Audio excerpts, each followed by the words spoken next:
graffiti artist, and he was asking me about doing illegal murals and illegal walls, and I was telling him about what I do. And I mentioned Scott to him, and he asked me what Scott's profession was. And I said, well, Scott's a cop. And he's like, really? Scott's a cop? You work with the police? And I was like, yeah. And he was pretty shocked, but through me, educating him about what I do and just showing him that Crime Stoppers and the police force are trustworthy, he actually got 2 legal walls and painted 2 murals with a group of his friends outside work. So I'm pretty proud of him for that. But all that came from working with Scott and just him being there as a support for me and believing in what it is that I do. Because 5 years ago I never would have thought I'd be up here today. I never would have thought that I'd be working with Scott and Crime Stoppers and with the police.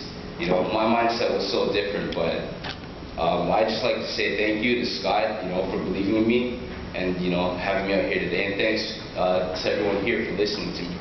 Because it's pretty, well, not so much now, but when I first heard about this, it was pretty nerve-wracking, standing up here speaking in front of 250 people, but I'd just like to say thanks. And one thing that I will say is on the topic of gangs, I notice that a lot of people that get into gangs do it from when they're young. And I think a definite way to stop that is to get the kids while they're young, like the gangs do, but not necessarily in a gang.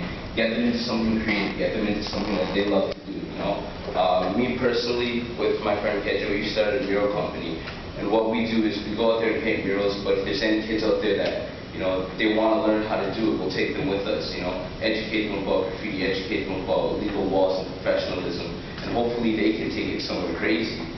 But like I said, it's about getting them while they're young and getting them into these programs that they love to do.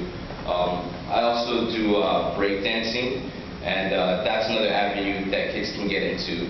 A lot of people think that graffiti artists and breakdancers are arrogant and cocky and gangsters, but back when it first started off, it was the breakdancers were gangsters. They were all like stick-up kids, And instead of going into the street running into rivals, instead of shooting each other or punching each other up, they would battle.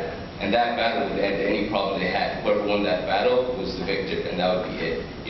So it's getting kids into things like that, as opposed to letting them stray into a life of gangs.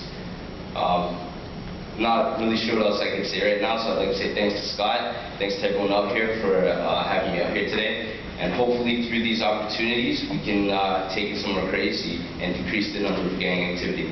Thanks.